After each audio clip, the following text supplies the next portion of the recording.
The only people who don't want to disclose the truth are people with something to hide. Okay, we're back. I believe Mike is on the line. Are you there, Mike? Chief, how are you? Hey, how's it going, brother? Sorry about that technical difficulty here. I'm just trying to get this all worked out here. But what's going on, brother? How's things going, man? Recovering from that Missouri trip. I hear you, my You've man. been there. Yeah, that was a good time. That was a rough crowd in that second half, wasn't it?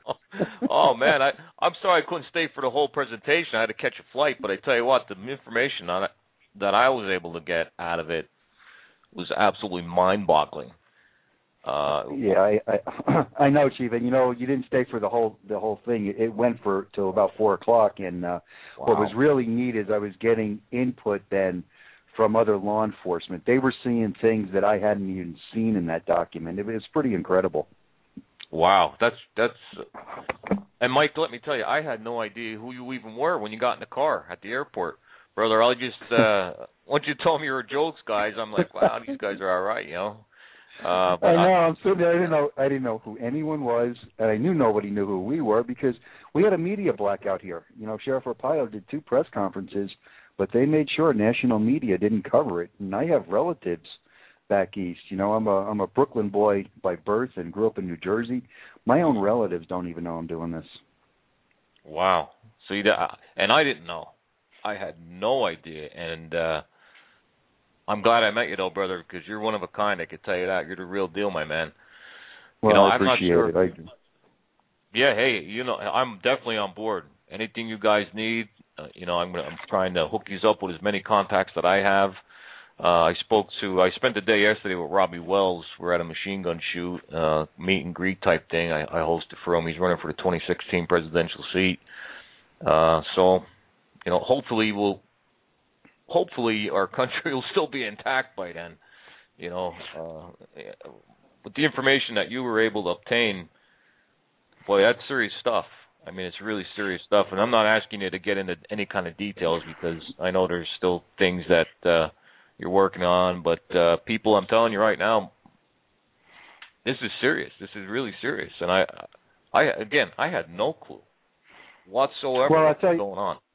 I'll tell you, Sheriff, your listeners could search it out on the internet. They could go to www.mcsoccp.org. It's mcsoccp.org. It stands for Maricopa County Cold Case Posse, and they could see the videos of the press conferences. We gave 2 press conferences back in March of last year and July of last year. And they're about an hour and a half long, and we revealed a lot of information in both of those. Those were the press conferences that the media, put the lid on.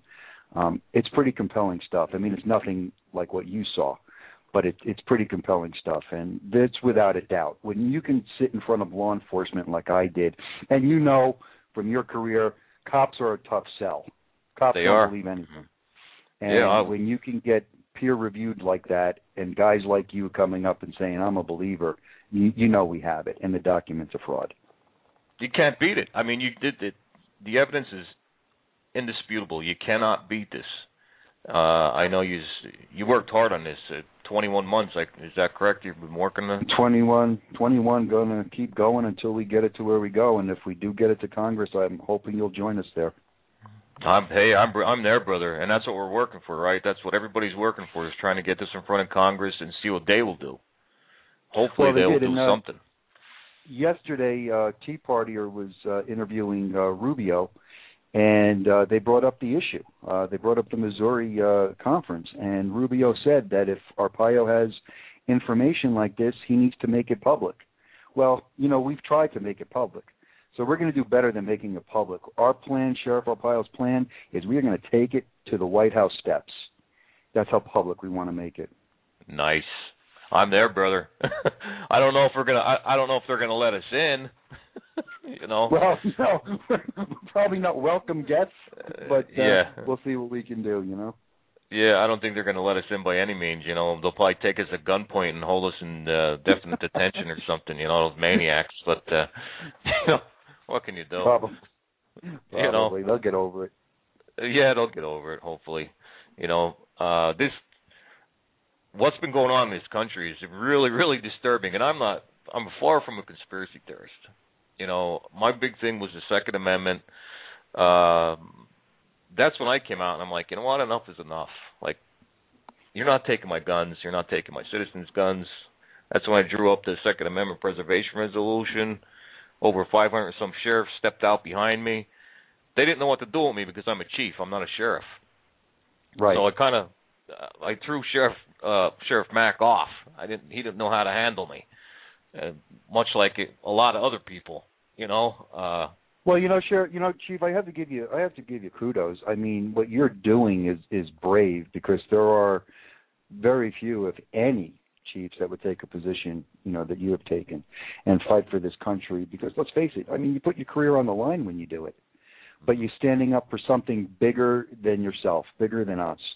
And I applaud you for your fight on the Second Amendment. I was a cop at 20 years old, and I've been carrying a gun. I'm 52. I've been carrying a gun that whole time, and I don't plan on giving my guns up.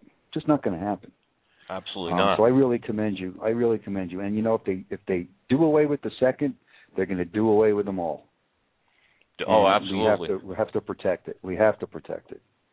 And I tell you what, this individual, whoever he may be, that sits in the highest position of power right now in our country, he's ramming stuff through at an alarming rate. And and there's a bigger picture here. And like I said, I'm not a conspiracy theorist in any way, shape, or form. When DHS, and I'm not going to get into the whole, all that mind-boggling stuff, when they started sucking up ammunition, my true belief was that they were just trying to take it off the civilian market. But, ammunition, the supply and demand, it's coming back. You're going to see tons of ammunition coming back on the market, but the government's still going to be sucking it up left and right. And there's a reason for that. And my theory is, Mike, now this is just my theory. Has nothing to do with you or Joe or anything like that. I truly believe that they knew about this investigation for a long time. And they're bracing for something, brother, because if Congress don't act, man, there's going to be a lot of PO people out there that are going to demand some kind of action, and hopefully it could be resolved peacefully, because the last thing I want to see is anybody get injured, hurt, or killed. I'm not about that, but it's time. American people had enough. I agree with you, Chief, and I've had the privilege now of speaking before a number of Tea Parties, and I'm not even a Tea Partier. I really wasn't paying any attention to this until Sheriff Arpaio gave me this task, which, by the way, he didn't think anything was going to be here either. We thought we'd clear this thing up in like 72 hours and be done with it. 2 years later, we're still pounding at it. But, I really want to point something out. Peaceful resolution, we got to strive to do this with a pen. Because I tell the people that I talk to, they all say, you're not going to get my gun, you come door to door. And I don't think it'll ever come to that. But I say to them, how many times do you ever hear of a SWAT team losing? Exactly. And you don't realize it. In your mind, you're a good guy, but the minute you point that gun at one of us, you just become a bad guy to us. Mm-hmm. Nobody wants to go in there and hurt anybody, but you're going to create the dynamic. And you have to be careful. So I applaud you for what you're doing. We've got to do this peacefully. You're absolutely right, 110%. I don't want it any other way. I'm just trying to do for what my father fought for, my grandfather, and what our military did for the Second Amendment. And you're right when you said at the conference, hey, we're all there. We stood up for the Second Amendment, and now it's time to stand up for this, for what you did and what Joe did and you were able to accomplish. And people, I'm telling you, it's mind-boggling. Once this hits national news, and we're trying to get it out. I'm pushing this as hard as I can, brother, to get this information out. To an extent, I'm not going to reveal anything that's not supposed to be revealed, and I made that quite clear on several shows already that I've been on. Hey, I was on one last night, and I wouldn't. I told them that's up to you guys to reveal what you want to reveal, but I just said it's a very serious situation, and I can say with 100% certainty that the birth certificate is a fraud. There's no ifs, ands, or buts about it. That's definitely fake, and that's just the tip of the iceberg. There's a lot more going on. There's a lot more going on. And again, I know it's a disservice in a sense to your audience, but what you saw and the interviews that you saw, I mean, my God. And if you do it for anything, you do it to fight for the truth. I don't know what Congress will ever do. I don't know what kind of backroom deals are made, but you've got to bring it to light, and you do it to preserve the truth. This country was founded on divine beliefs and truth, and we're watching truth slip away. We have an individual who will lie to us to our face with a smile, say one thing and do something completely different. I mean, we've never had it like that in this country. And the offenses that I believe are taking place here, if they don't borderline treason, I don't know what does. Exactly. I couldn't agree with you more, brother. I mean, I sat in on that as long as I could possibly sit in until I had to catch a plane. But I didn't even know it went that late. Yeah, it did. Yeah, I guess they were trying to kick us out of the room for that other group that was coming in to speak, and we actually, or Sam and them guys said, hey, we're going to give you as much time as you need, and that's it. And I didn't realize it went that long, but I wish I could have stayed for the whole thing, because just a little bit that I was able to get out of it before, I guess I was there from 11, 2.5, so almost 3 hours. I sat in on it, and it was just, wow. It was just mind-boggling. It was really, I had no clue. I took it as once he released that document, it was like you had all the mainstream media screaming about, oh yeah, now he released it. It's a dead issue, and they were able to dupe the American people and believe in, like, well, it looks official. That's it, done and over with. People, I'm telling you right now, that's not this man. He couldn't pass a urine test to be a janitor at the airport. Right. It's disgusting. He couldn't. And it brings up some other questions, too. He had a law license. And on the questionnaire and law licensing, they ask you if you ever used any illicit narcotics or if you had any other aliases. And let's be real. We have the President of the United States, I believe, is the only president in history who's got an alias. And he doesn't only have one. He's got 4. He's got 4 different names he goes by. I don't know about...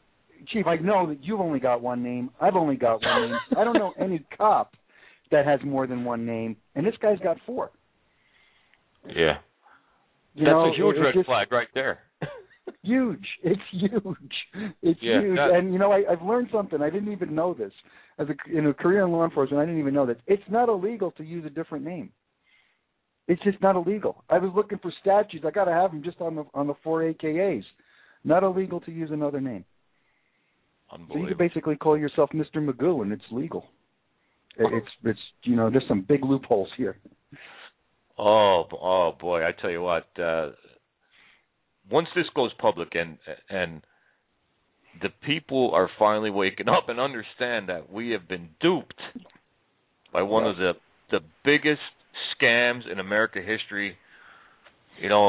I'm praying things don't get out of control. I really don't want things to get out of control. Hopefully, like I said, we can resolve this peacefully. Either Congress acts swiftly, because if they drag their feet out, boy, tensions are high right now all across the country because out of the gun grab.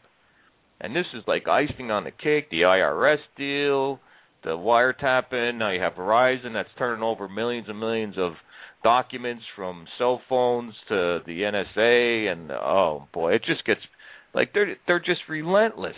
This administration is relentless. They just keep kicking and kicking and kicking until somebody's going to bite them. Yes.